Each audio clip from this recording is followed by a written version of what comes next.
खेलत होली सखी पहनले रही लहंगा चोली रही दुआरा पर खेलत होली सखी पहनले रही लहंगा चोली जब अइले या गाड़ू बड़ा पीले रहे दारू जब अइले या गाड़ू बड़ा पीले रहे दारू सब बड़े मुछ मुंडा सखी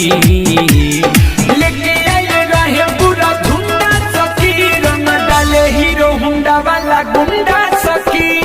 लेके आए रहे पूरा झुंडा सखी रंग डाले हीरो हुंडा वाला गुंडा सखी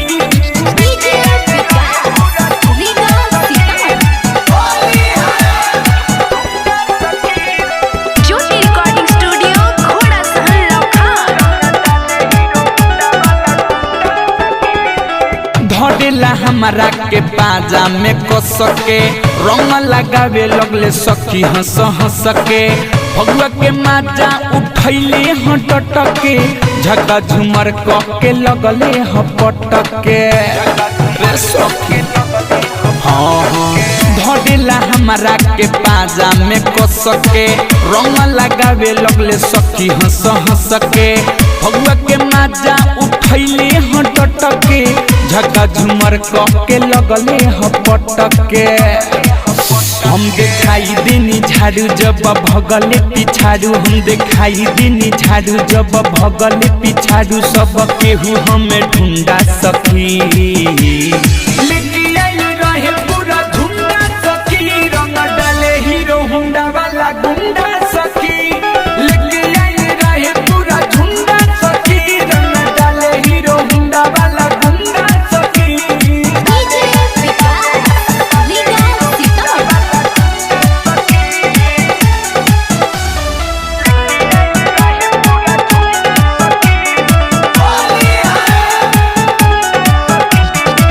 रंगेला रंग पूरा हवे पगलाइल संगे बड़ाई तर मिठू मिसाइल सुबोध न बिनवाय सुकयल बेला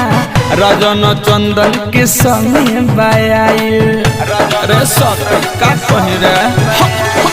रंगेला रंग पूरा हवे पगलाइल संगे में बड़ाई तर मिठू मिसाइल सुबोध न बिनवा असुकयल बेला रजन चंदन के संगे बायाइल बोली बोले पूरा फारू मन करे धक्के मारू बोली बोले पूरा फारू मन करे धक्के मारू बात बोले फकलुंडा सखी लेके आइल रहे पूरा झुंडा सखी रंग डाले हीरो हुंडा वाला गुंडा सखी लेके आइल रहे पूरा झुंडा सखी रंग डाले हीरो हुंडा वाला गुंडा सखी रही दुआरा पर खेलत होली सखी पहनले रही लहंगा चोली जब अइले या गाड़ू बड़ा पीले रहे दारू जब अइले या गाड़ू बड़ा पीले रहे दारू सब बड़े मुछ मुंडा सखी लेके आइल रहे पूरा झुंडा सखी रंग डाले हीरो हुंडा वाला गुंडा सखी लेके आइल रहे पूरा झुंडा सखी रंग डाले हीरो हुंडा वाला गुंडा सखी ज्योति रिकॉर्डिंग स्टूडियो घोड़ा सहन लखान।